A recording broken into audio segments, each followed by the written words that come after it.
हमने कल chapter start किया था ट्रांसफर ऑफ प्रॉपर्टी एक्ट, ठीक है। नम्रता बताना एब्सोल्यूट इंटरेस्ट क्या होता है?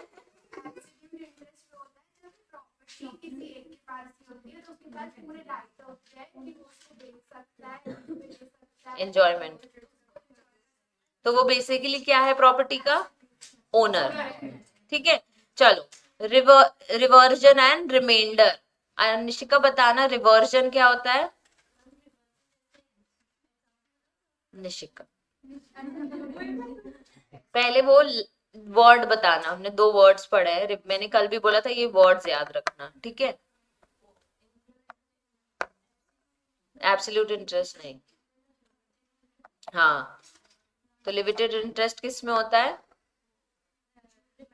और इसमें कौन सा इंटरेस्ट होता है? हाँ, किसी ने बोल दिया, वेरी बैड। तो रिवर्जन क्या होता है? थोड़ा जोर से, थोड़ा सा।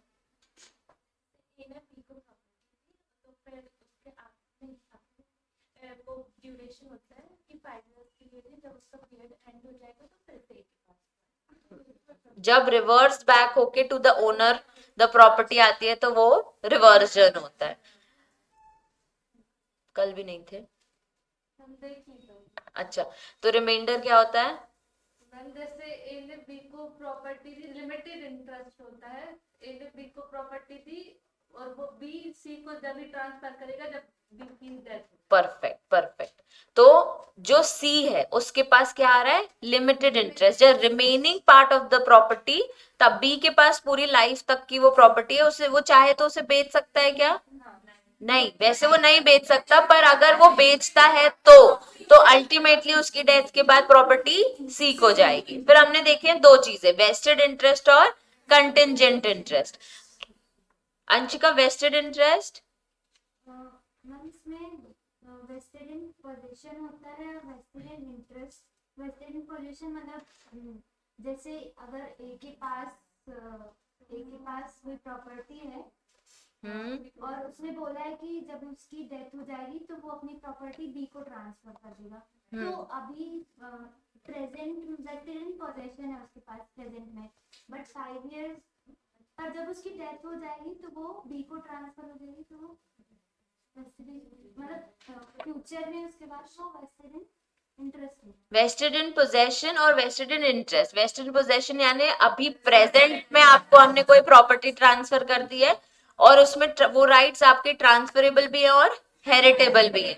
और सेम वेस्टेड इन पोजेशन ये हो गया। वेस्टेड इन इंटरेस्ट क्या होता है? जब आपको फ्यूचर में कोई इंटरेस्ट मिलने वाला होता है, ठीक है। फिर एक है कंटिंजेंट इंटरेस्ट, उसमें आता है जब भी कोई कंडीशन आपने लगा दी विच मे और मे नॉट हैपन। अगर ए ने बी को बोला है कि मैं तुम्हें प्रॉपर्टी ट्रांसफर करूंगा और फिर तुम्हारे बाद प्रॉपर्टी सी को ट्रांसफर होगी, तब जब सी डी से शादी करेगा तो डी के पास कंटिंजेंट इंटरेस्ट आएगा, क्योंकि प्रॉपर्टी शादी के बाद ही मिल पाएगी, ठीक है।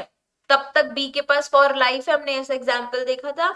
और जो हमने वेस्टेड इंटरेस्ट पढ़ा है उसमें है कि आपको कोई भी अनसर्टेन बातें नहीं बोली जाएंगी, आपको कुछ भी सर्टेन ही बोला जाएगा, आपको ऐसा कुछ नहीं बोलेगा जो नहीं हो सकता। जब ऐसी कंडीशंस आप पे लगाई जाती है तब वो कहां कवर होता है?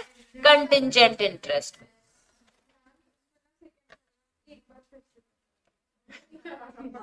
गॉड, इसमें लिखा है, अब मेरे को रट गया है, ठीक है। इसमें लिखा है वेस्टेड इंटरेस्ट ट्रांसफरेबल भी है, हेरिटेबल भी। अगर हम एग्जाम्पल देखें तो हम पढ़ रहे हैं वेस्टेड इंटरेस्ट के अंदर 2 चीजें, vested in possession, vested in interest. अगर मैं बोल रही हूँ प्रॉपर्टी मेरी आज स्नेहा को चाहे, ठीक है, तो ये क्या होगा? वेस्टेड इन पोजेशन, ये ट्रांसफरेबल है। अगर मैं बोल रही हूँ जब भी हमारे पूरा कोर्स खत्म हो जाएगा ईबीसीएल का, जब तुम्हारे एग्जाम्स हो जाएंगे, जब तुम एग्जाम्स क्लियर कर दोगी, तब मैं तुम्हें एक प्रॉपर्टी दूंगी। अब ये क्या हो गया? कंटिंजेंट इंटरेस्ट, कि तुमने एग्जाम क्लियर किया तो तुम्हें एक प्रॉपर्टी मिलेगी, ये कंटिंजेंट इंटरेस्ट में कवर होता है। पर ये हेरिटेबल है when the condition will be fulfilled.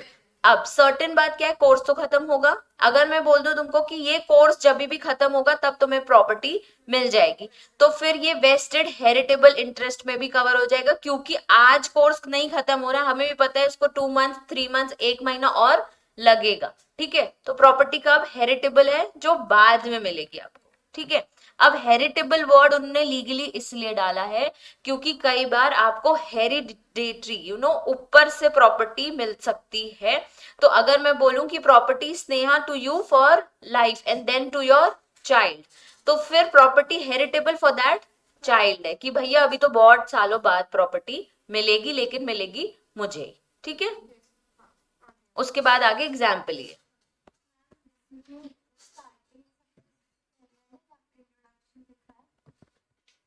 ये जो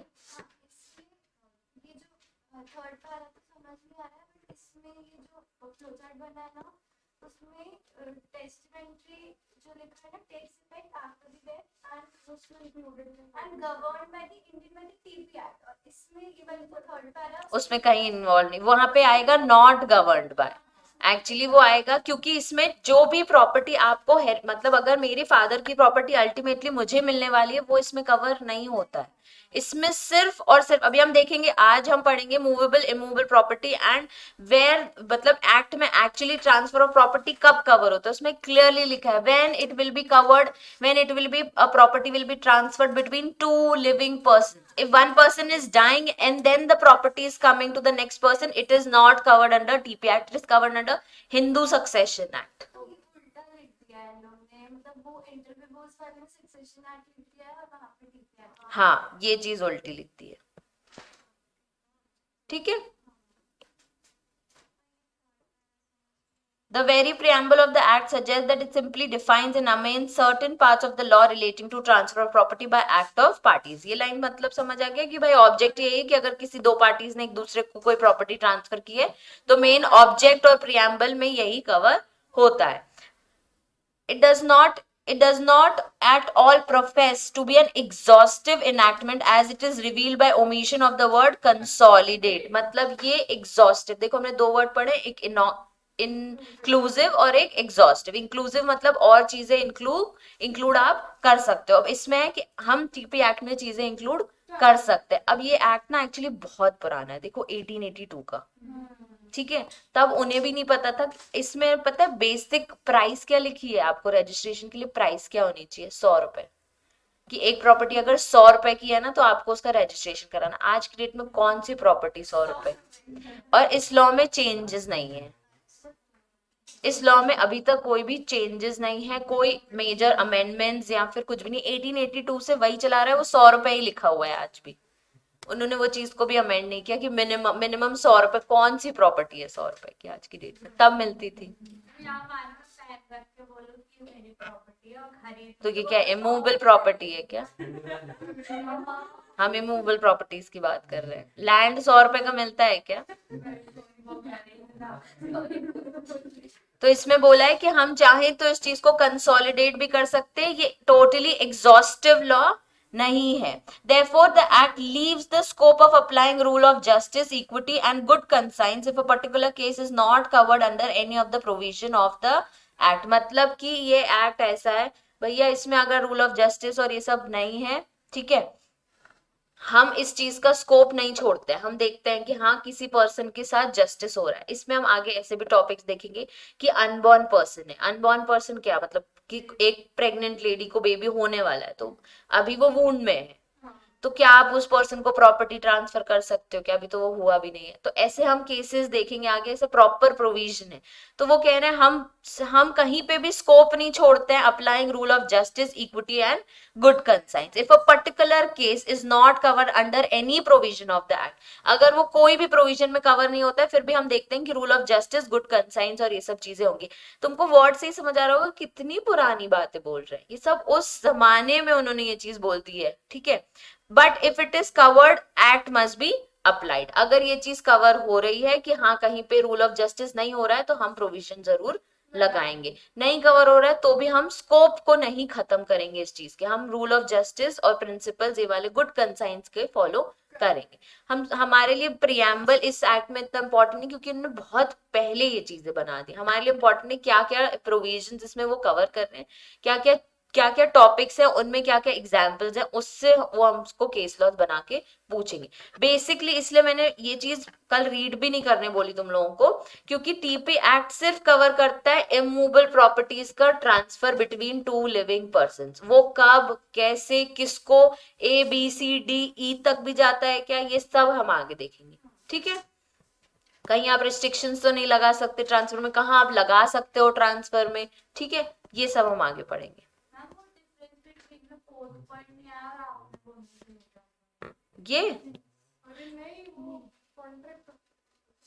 ये डिफरेंस यही वाला ना, हाँ ये मैंने कल देखो, since the vested interest is not circumstances by any limitation, vested interest में कोई कंडीशन है क्या, कोई लिमिटेशंस है क्या, वो सीधे सीधे प्रेजेंट और फ्यूचर में आपको ट्रांसफर कर रहा है, ठीक है। Which derogates the completeness of the grant, क्यों, क्योंकि कंटिजेंट इंटरेस्ट में डेरोगेशंस हैं कि अगर शादी करोगे तो ही प्रॉपर्टी मिलेगी, तो ही ट्रांसफर कंप्लीट होगा। वेस्टेड इंटरेस्ट में हमने ऐसे कोई कंडीशन, ऐसे कोई प्री सर्कमस्टेंसेस नहीं लगाए हैं कि जो हमें ट्रांसफर करने से रोके, मतलब हमारा ट्रांसफर करने का काम कंप्लीट होने से रोके, वही लाइन लिखी है, ठीक है। It is logically follows that vested interest is transferable as well as heritable. भाई ये ट्रांसफरेबल भी है और हेरिटेबल भी आपको प्रॉपर्टी तो मिलेगी चाहे कुछ हो जाए, ठीक है। If therefore a transferee of the vested interest die, transferee यानी जिसको प्रॉपर्टी मिल रही है, यानी बी सी, ठीक है, यानी डॉली या baby boss, before the actual enjoyment it will devolve on his legal Aires. तो फिर अब क्योंकि इसमें प्रेजेंट ट्रांसफर या फ्यूचर ट्रांसफर होता है, मतलब वेस्ट कर दिया जाता है, तो अगर आपकी डेथ हो जाती है तो आपके लीगल आयर्स, आपके फैमिली मेंबर्स वो प्रॉपर्टी एंजॉय कर सकते हैं। A contingent interest on the other hand cannot be inherited though it may be transferred coupled with limitations regarding the fulfillment of enjoy condition। Contingent वाले को inheritable नहीं बोल रहे, क्योंकि जरूरी नहीं है आपको प्रॉपर्टी मिलेगी फ्यूचर में, भैया आपने शादी करी तो ही आपको प्रॉपर्टी मिलेगी, ठीक है। इसके लिए वो चीज को ट्रांसफरेबल है only when the condition is fulfilled, ठीक है। चलो अब हम पढ़ते हैं मूवेबल एंड इमूवेबल, ठीक है। तुम्हारे हिसाब से क्या हो सकता है, मूवेबल प्रॉपर्टी और इमूवेबल प्रॉपर्टी? चलो, मूवेबल और इमूवेबल। इमूवेबल यानी प्रॉपर्टी, लैंड, बिल्डिंग, ठीक है। हमारे ट्रांसफर ऑफ प्रॉपर्टी एक्ट में ना इसकी डेफिनेशन ही नहीं है, हमने डेफिनेशन उठाई है जनरल क्लॉजेस, एक एक्ट है, तुमको एक सब्जेक्ट है जिगल, ठीक है, उसमें वो एक्ट है, ठीक है। जिस चीज की भी डेफिनेशन पूरे एक्ट्स में, दूसरे दूसरे एक्ट्स में कहीं पे भी प्रोवाइडेड नहीं है, उसकी डेफिनेशन कहाँ मिलती है, जनरल क्लॉजेस एक्ट। वर्ड ही देखो, जनरल क्लॉजेस एक्ट, ऐसे क्लॉजेस जो कहीं डिफाइंड नहीं है, जो जनरल है उनको हम यहाँ पे डिफाइन कर देते हैं। तो हमारी मूवेबल और इमूवेबल प्रॉपर्टी की डेफिनेशन कहाँ पे दी है, जनरल क्लॉजेस में। देखो मूवेबल प्रॉपर्टी में लिखा है the property signifies the subject matter over the right of ownership or any less right craved out ownership, example mortgage is exercised, ये प्रॉपर्टी का मीनिंग है, ठीक है। अभी मूवेबल प्रॉपर्टी में वो पहले प्रॉपर्टी एक्सप्लेन कर रहे हैं कि प्रॉपर्टी क्या है। प्रॉपर्टी एक सब्जेक्ट मैटर है जिसमें आपको राइट ऑफ ओनरशिप मिलता है, या फिर any less right craved out of ownership, यानी अगर आप उसको मॉर्टगेज कर दे तो आपके पास राइट थोड़ा कम होता है, ठीक है, इज एक्सरसाइज्ड। ये क्या है, प्रॉपर्टी। आप हमेशा प्रॉपर्टी मॉर्टगेज करते हो या चार्ज पे डालते हो, इसलिए प्रॉपर्टी को ऐसे डिफाइन किया कि एक सब्जेक्ट मैटर है जिसमें आपके पास राइट ऑफ ओनरशिप है, या फिर एक लेस राइट क्रेव्ड आउट है क्योंकि वो शायद आप मॉर्टगेज भी करते हो। तो जिस पर्सन को मॉर्टगेज करते हो उसके पास उस प्रॉपर्टी में कुछ टाइम के लिए राइट होता है, तो वो लेस राइट है उस पर्सन के पास भी। अब the act deals with various specific transfers relating to immovable property and lays down general principles relating to transfer of both movable and immovable property. ये ऐसे उन्होंने बात लिख दी, हम आगे पढ़ेंगे इस चीज को, ठीक है। बेसिकली वो क्या बोल रहे हैं कि general principles of movable immovable property, और बेसिकली डील करता है ट्रांसफर ऑफ इमूवेबल प्रॉपर्टी में। अब देखो मूवेबल प्रॉपर्टी, नीचे टॉपिक है The transfer of property does not defines the movable property. इस एक्ट में movable property की definition नहीं है. Therefore, it is defined with the help of other statutes. It has been defined in General Clauses Act 1897 as to mean property of every description which is not immovable property. तो वो जो immovable नहीं है वो क्या है? Movable. इनने बहुत ही सड़ी सी definition दे दी. हाँ,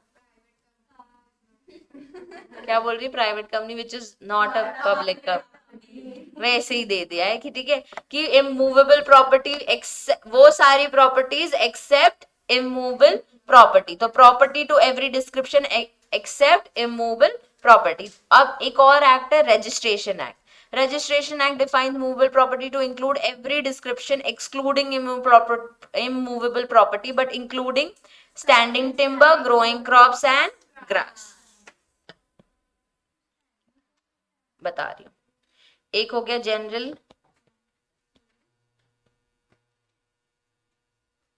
जनरल क्लॉजेस एक्ट और एक हो गया रजिस्ट्रेशन एक्ट.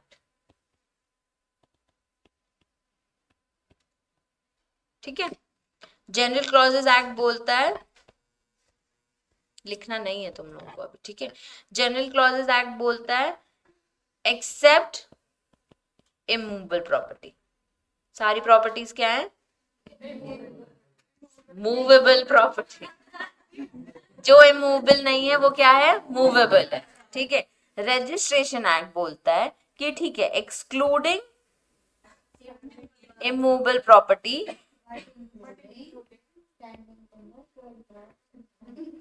बट इंक्लूडिंग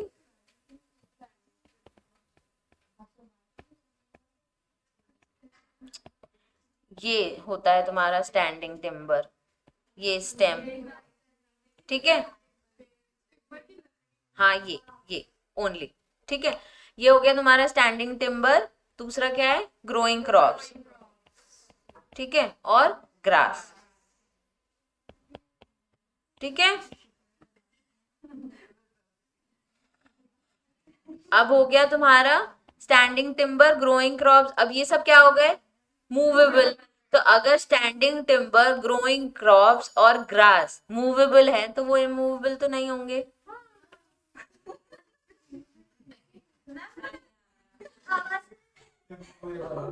तो वही तो मैं कह रही हूँ वो मूवेबल प्रॉपर्टीज हैं. ये तीनों क्या है?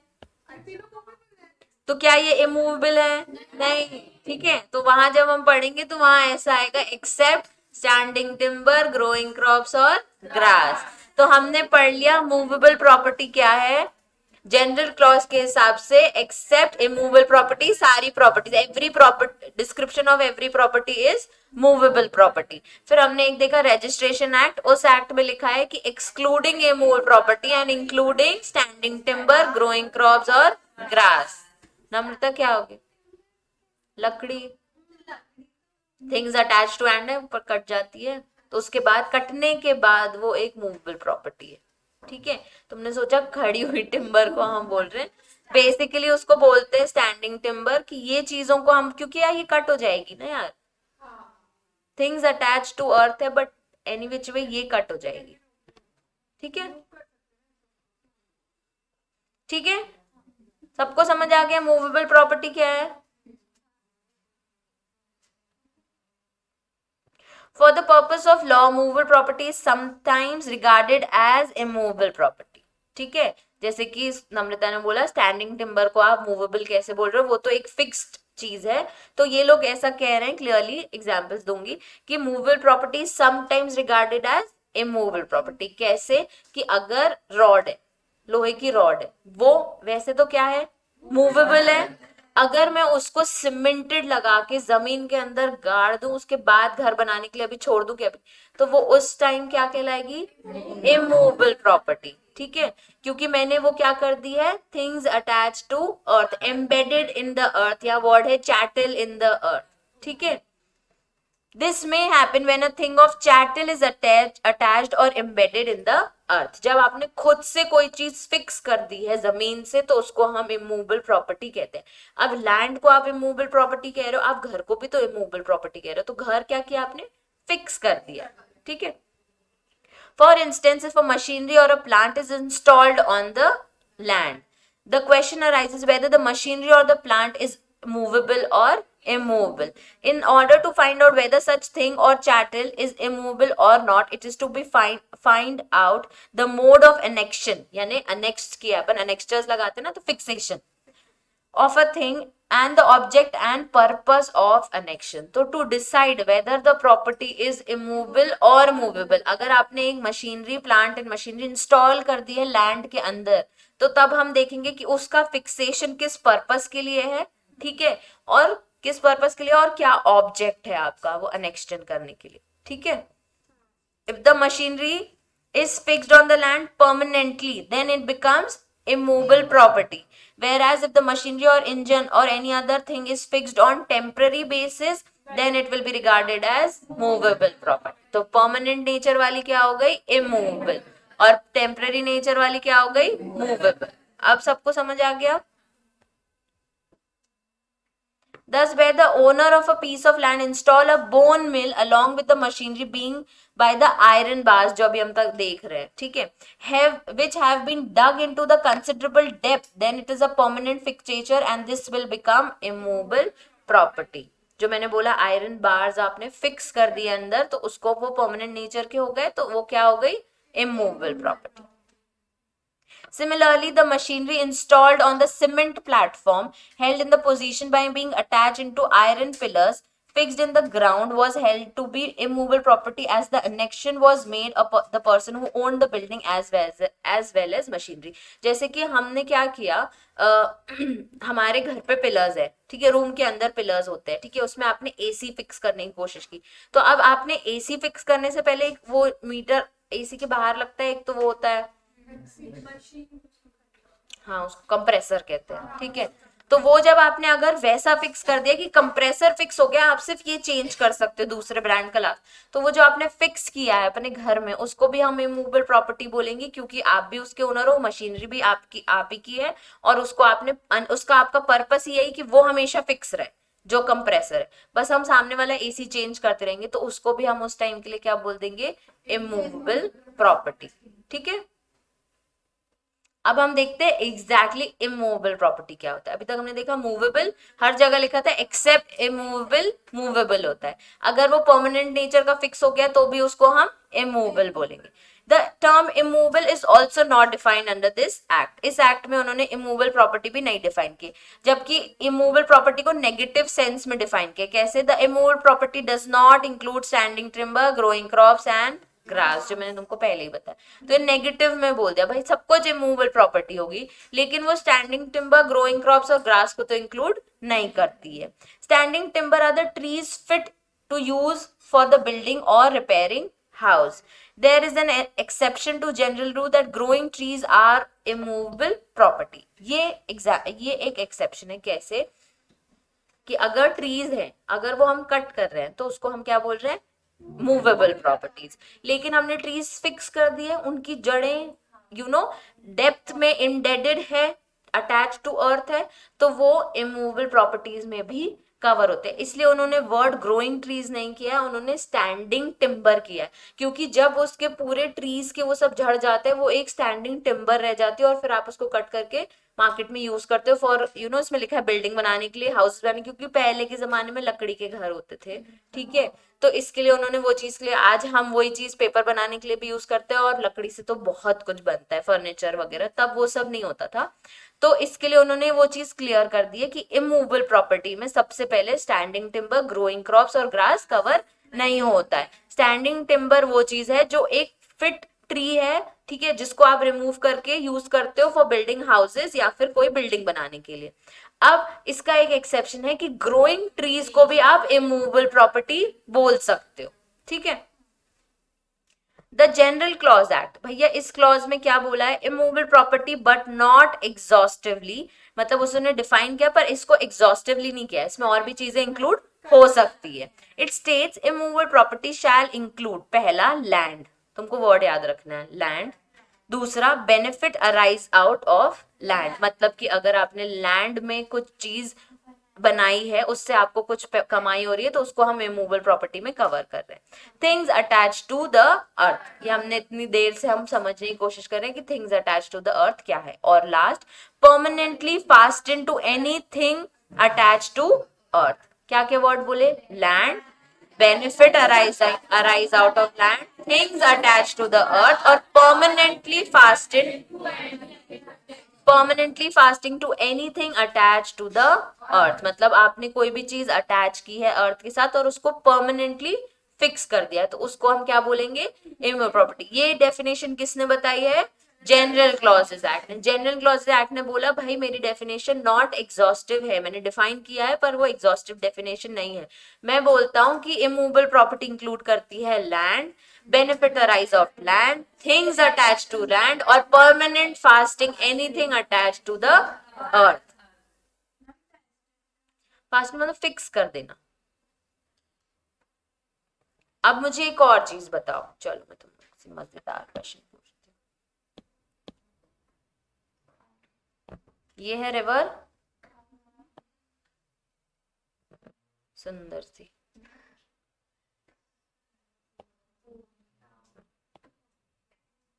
फेरी पता है सबको? फेरी नहीं, उसको फेरी नहीं बोलते हैं, छोटा क्रूज, ठीक है ऐसे समझो। क्रूज पता है सबको, छोटा क्रूज टाइप, ठीक है। ऐसे फेरीज होती हैं, ठीक है, तुम्हें शिप मान लो उसको, ठीक है। मैं फेरी दिखाऊं तुम लोगों को?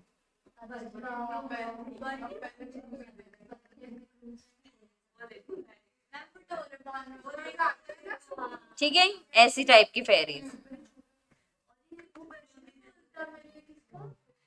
क्या हो गया? दिख रहे हैं फेरीज, ठीक है, ये फेरी है। तुम्हारे हिसाब से क्या ये इमूवेबल प्रॉपर्टी है? नम्रति, मानसी, तुम दोनों या तो साथ बैठा करो या एकदम दूर, आगे पीछे नहीं, ठीक है। फेरी क्या इमूवेबल प्रॉपर्टी है?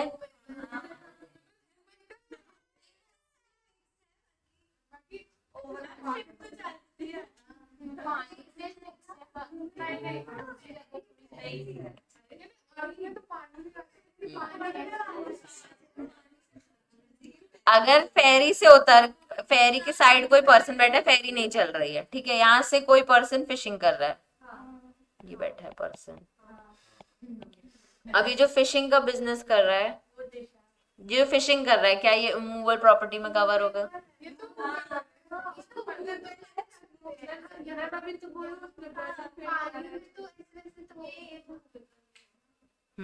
देखो, हमने डेफिनेशन हम फिर से देखते हैं। हमने क्या बोला? लैंड, दूसरा हमने बोला benefit arise out of land, ठीक है, benefit arise out of land. तीसरा हमने बोला थिंग्स अटैच टू लैंड, और फिर permanent fastening to anything attach to the earth. अब देखो उसमें क्या लिखा है? The Indian registration act expressly includes under immovable property the benefit arise out of land, hereditary allowance, right to way, lights, ferries and fisheries. Registration act में बोलते हैं कि भैया इमूवेबल प्रॉपर्टी में हेरिडेटरी अलाउंस यानी ये पेंशन वगैरह जो आपको मिलती है ना, तो एक होता है कि आपको उसके बाद भी मिलती है कि अगर आपके पेरेंट्स नहीं तो आपके घर, आप बहुत पहले ऐसा होता था, आजकल गवर्नमेंट इतनी छूट नहीं देती, फैमिली पेंशन आपके घर वालों को तो मिलती रहेगी। अभी आर्मी वालों में होता है, पुलिस इंस्पेक्टर्स में होता है कि आपको सेम पोजीशन मिल जाएगी, आपका बेटा अगर इंजीनियर कर रहा हो या कुछ कर रहा हो तो अगर फादर की डेथ होगी तो आपको सेम गवर्नमेंट वाली नौकरी भी मिल जाती है। राइट टू वे क्या होता है? Right to way guys, right to वे क्या मतलब है इसका? हिंदी मतलब क्या है? वे क्या होता है? रास्ता, उसका अगर आपको राइट मिल रहा है। देखो, ओ गॉड, ये मेरा घर है, ठीक है, ये निशिका का घर है, ठीक है, ठीक है।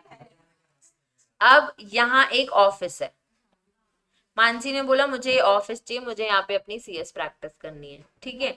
मैंने बोला ठीक है, रेंट पे मुझसे ले सकती हूँ आप। तो इसने मुझसे रेंट फिक्स किया और ये मुझसे ऑफिस परचेज किया, लेकिन इसको जो रास्ता चाहिए ये निकिशा से लेना पड़ेगा ऑफिस के अंदर एंटर होने के लिए, ठीक है। तो ये राइट ऑफ वे का जो इनका अग्रीमेंट होगा ना कि भाई मेरे को ये रास्ता लगेगा, यहाँ पे मेरे क्लाइंट्स बैठेंगे, मैं एक सोफा लगाऊंगी, वेटिंग एरिया बनाऊंगी, तो मुझे आपका ये वे लगेगा, ठीक है, एंट्रेंस के लिए और एग्जिट के लिए। तो विल यू बी प्रोवाइडिंग मी? तो वो बोलेगी मुझसे बिना पूछे साक्षी ने तुम्हें कैसे दे दिया ये? भाई प्रॉपर्टी ऐसी है ना हमारी, तो भले 2 प्रॉपर्टी साक्षी के पास है, लेकिन ये मुझसे बिना पूछे कैसे उसने तुमसे अग्रीमेंट कर लिया? तो वहां पे वो केस हो सकता है ऐसा, इफ निकिशा प्यार से अग्री कर ले कि हाँ हाँ तुम यूज कर लो, कोई बात नहीं। निशिका, निशिका ही तो लिखा है, अच्छा निशी, ठीक है। निशी ने बोल दिया अगर कि ये ऑफिस वाला वे ले सकती हो तो मेरे से डील कर लो, तो ठीक है, और नहीं तो फिर ये मुद्दा बन जाएगा कि मैं उसके अगेंस्ट हूं, तो ये केस हो जाएगा। पर बेसिकली राइट टू वे को भी वो क्या बोल रहे हैं? इमूवेबल प्रॉपर्टी, ठीक है, क्योंकि यहाँ सब प्रॉपर्टीज जुड़ी हुई हैं। तो आपको एक रास्ता चाहिए ऊपर जाने के लिए, नीचे आने के लिए, या फिर वहां पे सोफा क्लाइंट्स के लिए रखने के लिए, वेटिंग एरिया, एंट्रेंस एग्जिट करने के लिए, तो उसको भी हम कहाँ कवर कर रहे हैं? Immovable property. Any benefit arising out of earth will be immovable property। Movable किसने बोला? लाइट्स, फेरीज और फिशरीज, ठीक है। चलो, if the definition of immovable property as given in the Transfer of Property Act, the General Clauses Act and Registration Act viewed together, it is evident that they do not say what immovable property act। किसी ने भी नहीं बोला what is immovable property, दोनों ने क्या बोला? हमारी डेफिनेशन एग्जॉस्टिव नहीं है, पर हम ये चीज बता देते हैं, इंक्लूड कर देते हैं। रजिस्ट्रेशन ने बोल दिया हम ये चीज इंक्लूड कर देते हैं, मतलब इसकी डेफिनेशन बहुत वास्ट है, ठीक है। तो पूरे टीपी एक्ट ने भी कहीं नहीं बताई, बस बोल दिया कि बस वो स्टैंडिंग क्रॉप्स, ग्रास और स्टैंडिंग टिम्बर, ग्रोइंग क्रॉप्स और ग्रास नहीं है। फिर जनरल क्लॉज ने बोलते हैं एग्जॉस्टिव नहीं है, पर ठीक है, land, benefit arising out of land और थिंग्स अटैच्ड या permanent fastened anything to the earth, ये सब आपको इमूवेबल प्रॉपर्टी में कवर करेगा। और रजिस्ट्रेशन एक्ट ने बोल दिया कि भाई मैं सिर्फ इंक्लूडिंग चीजें बता देता हूँ, फिशरीज, फेरीज, ये सब क्या है? राइट ऑफ वे, ये सब क्या है? Immovable property. इसमें लाइट लिखा है कि लाइट को भी इमूवेबल प्रॉपर्टी को कवर करना है, आई गेस। जैसे कि अगर आपका कोई एरिया है, ठीक है, सोसाइटी है, ठीक है, अगर वहां पे आप, पता नहीं लाइट वर्ड को लिखा है क्योंकि नीचे एक और पॉइंट्स हैं जहां पे लाइट कहीं नहीं कवर है, ठीक है। मैं इसको करेक्ट करके बता दूंगी कि व्हाट एग्जैक्टली, ये रजिस्ट्रेशन एक्ट में मैं एक बार देख लूंगी कि लाइट क्यों कवर किया, ठीक है।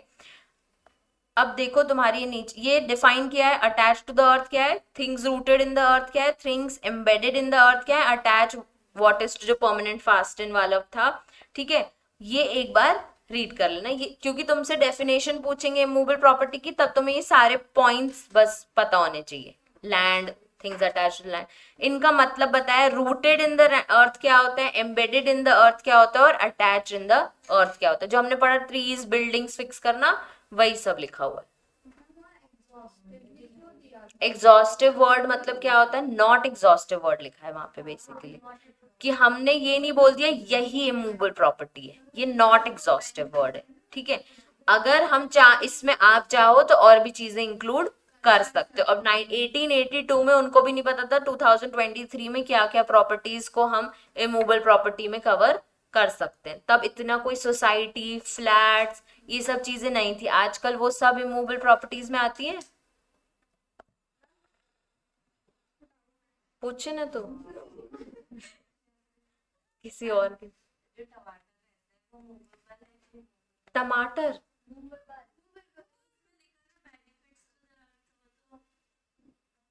तो ग्रो कर रहे हो आप जब उसको, ऐसे तो फिर कैरेट, मूली सब, तो अगर वो जमीन से आ रहा है तो उस पर्सन अगर वो अपनी जमीन पूरी बेचेगा तो वो इमूवेबल प्रॉपर्टी ही बोलेगा उसको। लेकिन टमाटर जब आप खरीदने जाते हो तो वो इमूवेबल प्रॉपर्टी ही है, सॉरी मूवेबल प्रॉपर्टी ही है। टमाटर ऐसे सडनली भैया ऐसी बहुत सारी वेजिटेबल्स हैं जो things attach to the earth है, ठीक है। अगर आप वो पूरी लैंड बेचने जाओगे जहां ऑलरेडी टमाटर ग्रोइंग है, आपके अफिक्स्ड है, तब वो इमूवेबल प्रॉपर्टी में होगी, वो फार्मिंग प्रॉपर्टी, ठीक है। आप मार्केट से जब टमाटर ले रहे हो तो वो मूवेबल प्रॉपर्टीज है, ठीक है, जब आप खरीद रहे हो मार्केट से। यहाँ पे जो फिशरीज हो रही है ना, वो इमूवेबल है। ये फिश बेचने जा रहा है, वो मूवेबल है।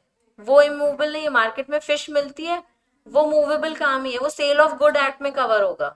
फिशेस बेचने वाला, ये जो फिशिंग कर रहा है, इसको हम कह रहे हैं कि ये इमूवेबल प्रॉपर्टी है। और वो आप वही फार्म बेचने की बात कर रहे हो जब, तो वो बेटा ये फार्म है, यहाँ टमाटर है,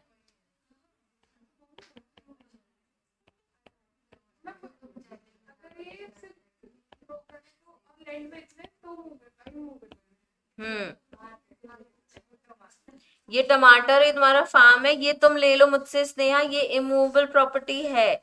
ये मैं एक एक निकाल के मार्केट में डिस्ट्रीब्यूट कर दूं तो वो मूवेबल है, ठीक है। यार टमाटर याद आ गया यार। चलो ये केस देखो, ए ओरली ग्रांट्स, चलो बच्चों एग्जाम्पल देखो, A orally grants B ₹700 the right to catch and carry away fish from his lake. It grant, is this grant valid, ठीक है। तो एक केस लॉ आया था that such a right is a benefit arising out of immovable property namely lake. क्या दिया उसको? 700 रुपए दिए कि जाके फिशिंग करके आओ। तो वो राइट जो है, वो आपको जो मिला है, वो आपका इमूवेबल प्रॉपर्टी है। अब आप मार्केट में फिश बेचने जाओ, वो मूवेबल है, ठीक है। So under general clauses act it is immovable property. The sale requires a registered instruments for its validity under section 54. ये हम आगे देखेंगे 54 की registration क्या है। Therefore the oral grant is invalid and cannot pass away the title in favor of B. मतलब जब तक आपने registration नहीं कराया तब तक आप transfer of property act में cover नहीं होते हो। आपने जो किया है वो अपने उसमें किया है, ठीक है, ये मूवेबल प्रॉपर्टी, पर वो वैलिड तब होगा जब आपका रजिस्ट्रेशन हो जाएगा, ठीक है। द डिस्टिंक्शन बिटवीन, अभी बहुत सुंदर तरीके से इन्होंने एक्सप्लेन किया, the distinction between movable and immovable property was explained in this case as movability may be defined to be the capacity in a thing of suffering alteration, ठीक है। Movability may be defined to be the capacity is the thing of suffering alteration. Movability तब होगी जब आप easily alterations कर पाओगे। Immovability for such alterations, example, a piece of land in all circumstances is immovable. If a thing cannot change its place without injury to the quality, it is immovable.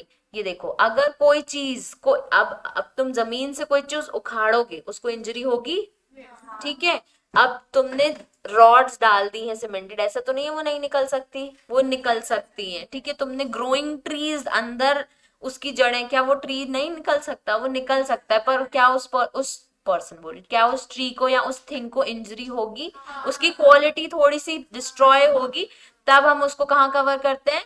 Immovable property में। Certain things, trees attach to the ground as long as they are so attach, immovable, फिर attached, फिर immovable when the severance has been affected they become movable.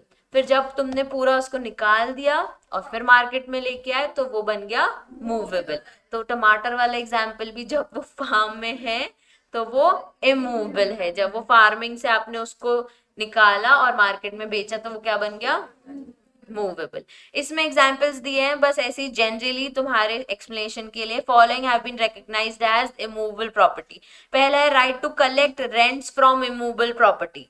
तो जो वो right है, उस right को हम इमूवेबल बोल रहे हैं, ठीक है। मतलब अगर आपने कोई प्रॉपर्टी टेनेंट को दी है, उससे आप रेंट लेते हो, तो आप टीपी एक्ट में कवर कर सकते हो क्योंकि आपके पास राइट है उस पर्सन से रेंट लेने के लिए, ठीक है। अगर वो आपको रेंट नहीं देगा तो आप टीपी एक्ट में आओ कि भाई मैंने इस पर्सन को रेंट पे प्रॉपर्टी ट्रांसफर करी है और ये मुझे रेंट नहीं दे रहा है, ये राइट को हम इमूवेबल प्रॉपर्टी कह रहे हैं, ठीक है, रेंट को हम इमूवेबल प्रॉपर्टी नहीं कह रहे हैं, टेनेंट को नहीं कह रहे हैं, हम वो राइट को कह रहे हैं, ठीक है। अ राइट टू वे, अगर कोई पर्सन आपको कहीं जाने का रास्ता देता है तो वो राइट इमूवेबल प्रॉपर्टी में है, ठीक है।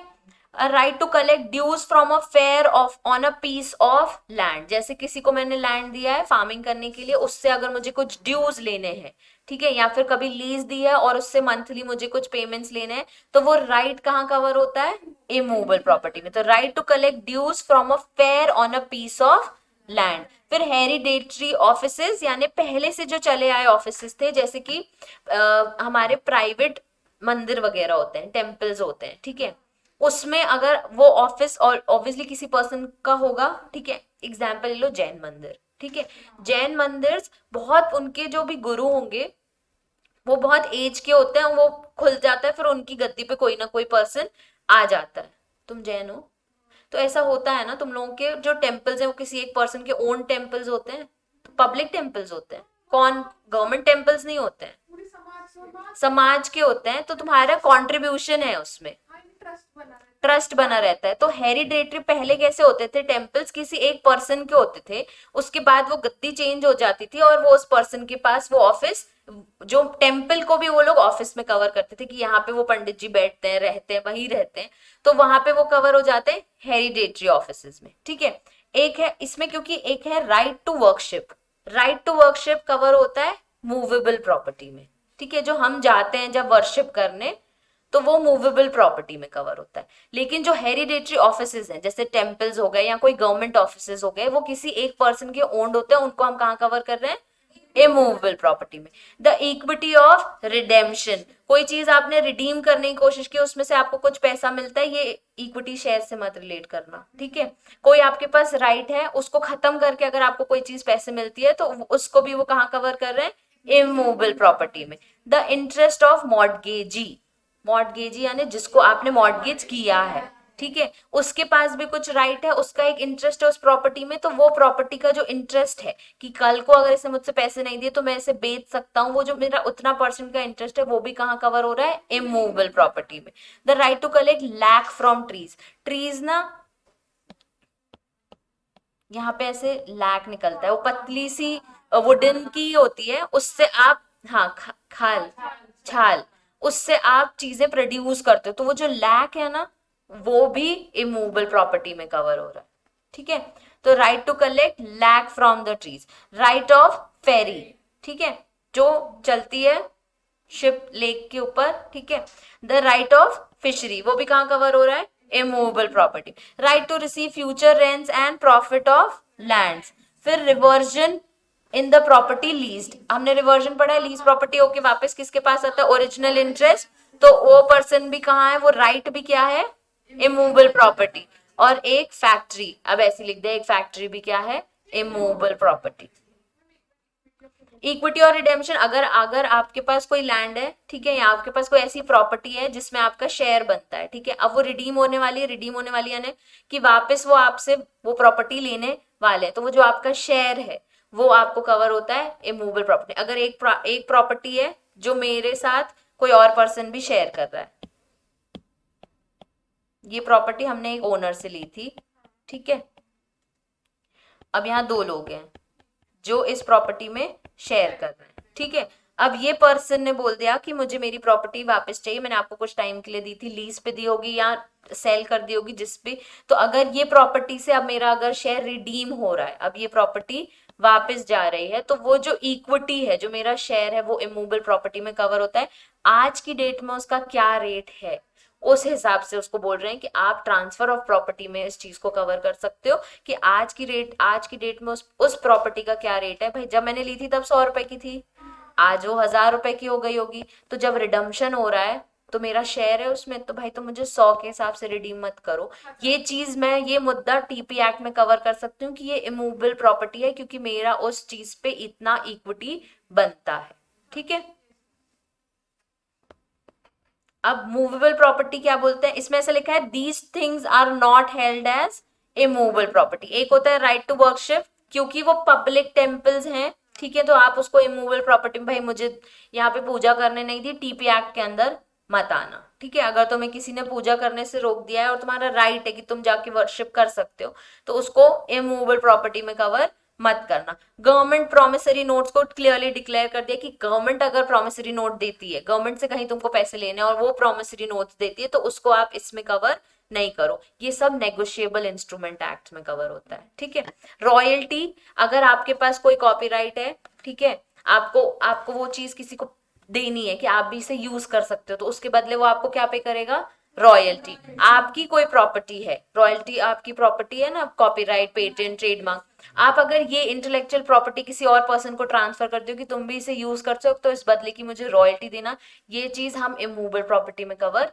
नहीं करते। इसके लिए आप जाओ इंटेलेक्चुअल प्रॉपर्टी एक्ट में। ठीक है, a right to recover maintenance allowance. ठीक है, सोसाइटीज में हम मेंटेनेंस के पैसे देते हैं, तो अब आप एक सोसाइटी में रहते हो, आपने इमूवेबल प्रॉपर्टी ली हुई है, फ्लैट्स लिए हुए हैं, जो मेंटेनेंस अलाउंस का राइट है, ठीक है, यहाँ पे रिकवर लिखा है, जो सोसाइटी का राइट है कि वो मेरे से वो मेंटेनेंस अलाउंस ले सकते हैं, वो चीज टीपी एक्ट में नहीं लेके हैं, क्योंकि वो इमूवेबल प्रॉपर्टी नहीं है। ठीक है, कॉपीराइट जैसे रॉयल्टी समझा वैसे कॉपीराइट समझो कि वो इमूवेबल प्रॉपर्टी नहीं है। और decree for sale of mortgage deed, यानी एक ऑर्डर, ठीक है, डिक्री यानी एक ऑर्डर, एक जजमेंट का ऑर्डर किसके लिए है, मॉर्गेज डीड के लिए। जब एक चीज आप मॉर्गेज करते हो तो आपकी एक मॉर्गेज डीड बनती है। डीड यानी बेसिकली अग्रीमेंट, आपने उसमें टर्म्स एंड कंडीशंस लिख दी, ये प्रॉपर्टी हम मॉर्गेज कर रहे हैं, इतने टाइम में हम आपको पैसा वापस दे देंगे।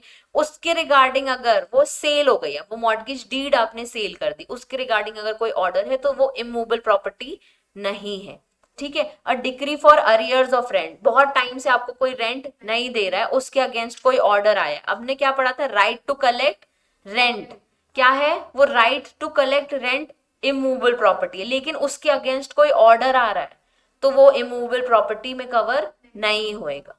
ठीक है, ये सिर्फ और सिर्फ एग्जाम्पल्स हमारे एक्सप्लेनेशन के लिए दिए हुए हैं, ताकि हमारा माइंड थोड़ा खुल जाए कि हमने इमूवेबल और मूवेबल प्रॉपर्टीज में क्या पढ़ा। तो हमको ध्यान क्या रखना है, सबसे पहले वो 3 वर्ड्स जो हमने पढ़े मूवेबल प्रॉपर्टी में, क्या, स्टैंडिंग टिम्बर, ग्रोइंग क्रॉप्स और ग्रास। फिर हमने 3 चीजें और पढ़ी, 4 चीजें और पढ़ी इमूवेबल प्रॉपर्टी में, land, benefit arise out of land, things attach to the earth, या permanent fasting anything attach to the earth. ये किसने बताया है, जनरल क्लॉजेस एक्ट। और रजिस्ट्रेशन एक्ट ने बोला है कि it includes fisheries, right to way, light, fisheries, ferries और हेरिडेटरी अलायंसेस। ठीक है, ये सब क्या है, इमूवेबल प्रॉपर्टीज। ऑर्डर वाला, ये इन लोग ऐसे कह रहे हैं कि अगर अगर कोर्ट ने अगर आपको कोई ऑर्डर पास दी, ऑर्डर किया है इसके रिगार्डिंग कि आपके अरियर्स ऑफ रेंट है, तो वो आप इस एक्ट के अंदर अपील करते हो आप उसके बाद, तो वो इस एक्ट के अंदर नहीं कवर होगा।